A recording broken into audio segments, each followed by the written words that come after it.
Chapter 5. Advice from a Caterpillar. The caterpillar and Alice looked at each other for some time in silence. At last the caterpillar took the hookah out of its mouth and addressed her in a languid, sleepy voice. "Who are you?" said the caterpillar. This was not an encouraging opening for a conversation. Alice replied, rather shyly, I hardly know, sir, just at present. At least I know who I was when I got up this morning, but I think I must have been changed several times since then." "What do you mean by that?" said the caterpillar sternly. "Explain yourself." "I can't explain myself, I'm afraid, sir," said Alice, "because I'm not myself, you see." "I don't see," said the caterpillar. "I'm afraid I can't put it more clearly," Alice replied very politely, "for I can't understand it myself to begin with, and being so many different sizes in a day is very confusing." "It isn't," said the caterpillar. "Well, perhaps you haven't found it so yet," said Alice, "but when you have to turn into a chrysalis, you will someday, you know, and then after that into a butterfly, I should think you'll feel it a little queer, won't you?" "Not a bit," said the caterpillar. "Well, perhaps your feelings may be different," said Alice, "all I know is, it would feel very queer to me." "You," said the caterpillar contemptuously. "Who are you?" Which brought them back again to the beginning of the conversation. Alice felt a little irritated at the caterpillars making such very short remarks, and she drew herself up and said, very gravely, "I think you ought to tell me who you are, first." "Why?" said the caterpillar. Here was another puzzling question, and as Alice could not think of any good reason, and as the caterpillar seemed to be in a very unpleasant state of mind, she turned away. "Come back," the caterpillar called after her. "I've something important to say." This sounded promising, certainly. Alice turned and came back again. "Keep your temper," said the caterpillar. "Is that all?" said Alice, swallowing down her anger as well as she could. "No," said the caterpillar. Alice thought she might as well wait, as she had nothing else to do, and perhaps after all it might tell her something worth hearing. For some minutes it puffed away without speaking, but at last it unfolded its arms, took the hookah out of its mouth again, and said, "So you think you're changed, do you?" "I'm afraid I am, sir," said Alice. "I can't remember things as I used, and I don't keep the same size for 10 minutes together." "Can't remember what things?" said the caterpillar. "Well, I've tried to say how doth the little busy bee, but it all came different." Alice replied in a very melancholy voice. "Repeat, you are old, Father William," said the caterpillar. Alice folded her hands, and began. "You are old, Father William," the young man said. "And your hair has become very white. And yet you incessantly stand on your head? Do you think, at your age, it is right?" "In my youth," Father William replied to his son, "I feared it might injure the brain. But, now that I'm perfectly sure I have none, why, I do it again and again." "You are old," said the youth, "as I mentioned before, and have grown most uncommonly fat. Yet you turned a back somersault in at the door. Pray, what is the reason of that?" "In my youth," said the sage, as he shook his grey locks, "I kept all my limbs very supple. By the use of this ointment, 1 shilling the box. Allow me to sell you a couple?" "You are old," said the youth, "and your jaws are too weak for anything tougher than suet. Yet you finished the goose, with the bones and the beak. Pray, how did you manage to do it?" "In my youth," said his father, "I took to the law, and argued each case with my wife. and the muscular strength, which it gave to my jaw, has lasted the rest of my life. You are old, said the youth, one would hardly suppose that your eye was as steady as ever. Yet you balanced an eel on the end of your nose. What made you so awfully clever? I have answered 3 questions, and that is enough, said his father. Don't give yourself airs. Do you think I can listen all day to such stuff? Be off, or I'll kick you downstairs. That is not said right, said the caterpillar. Not quite right, I'm afraid, said Alice, timidly. Some of the words have got altered.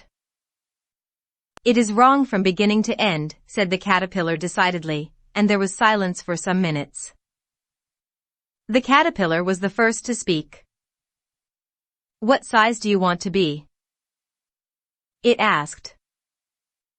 Oh, I'm not particular as to size, Alice hastily replied, only one doesn't like changing so often, you know.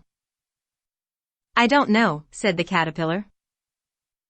Alice said nothing. She had never been so much contradicted in her life before, and she felt that she was losing her temper. Are you content now?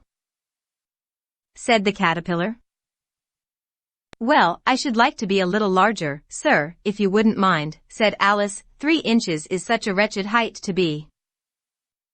It is a very good height indeed, said the caterpillar angrily, rearing itself upright as it spoke. It was exactly 3 inches high. But I'm not used to it, pleaded poor Alice in a piteous tone. And she thought of herself, I wish the creatures wouldn't be so easily offended. You'll get used to it in time, said the caterpillar, and it put the hookah into its mouth and began smoking again.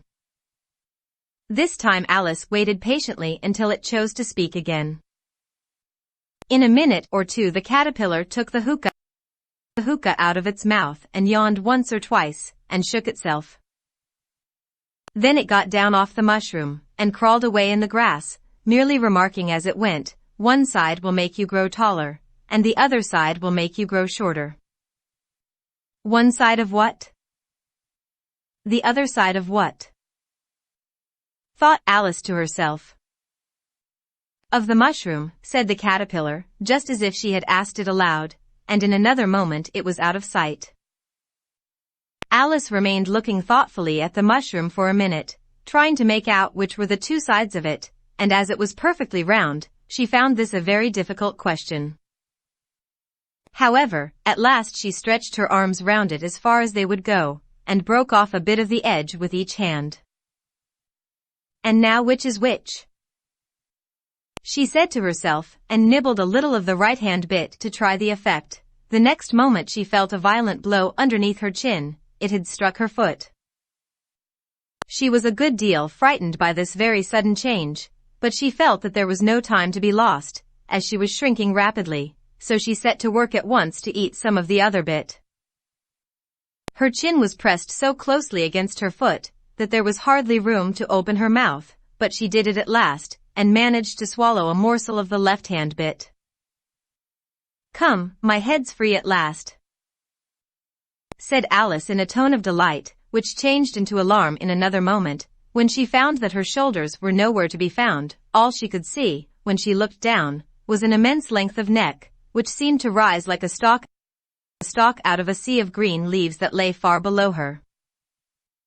What can all that green stuff be? Said Alice. And where have my shoulders got to? And oh, my poor hands, how is it I can't see you? She was moving them about as she spoke, but no result seemed to follow, except a little shaking among the distant green leaves.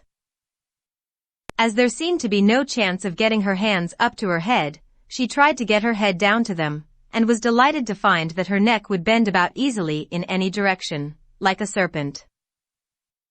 She had just succeeded in curving it down into a graceful zigzag, and was going to dive in among the leaves, which she found to be nothing but the tops of the trees under which she had been wandering, when a sharp hiss made her draw back in a hurry. A large pigeon had flown into her face, and was beating her violently with its wings. Serpent! Screamed the pigeon. I'm not a serpent, said Alice indignantly. Let me alone. Serpent, I say again, repeated the pigeon, but in a more subdued tone, and added with a kind of sob, I've tried every way, and nothing seems to suit them. I haven't the least idea what you're talking about, said Alice.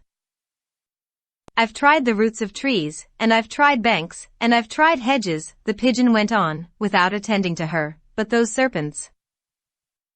There's no pleasing them. Alice was more and more puzzled, but she thought there was no use in saying anything more till the pigeon had finished.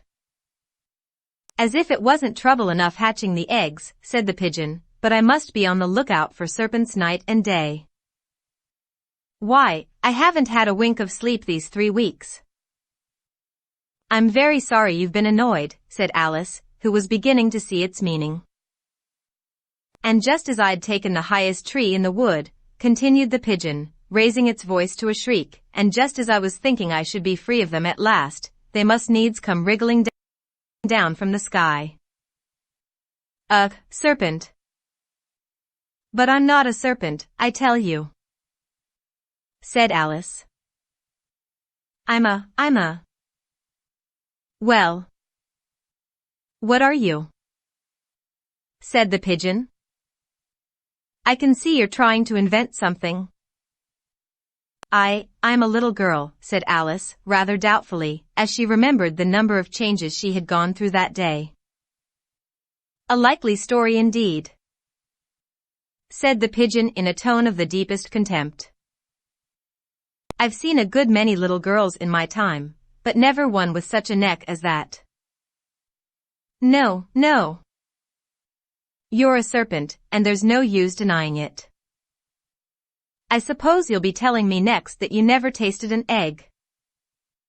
I have tasted eggs, certainly, said Alice, who was a very truthful child, but little girls eat eggs quite as much as serpents do, you know.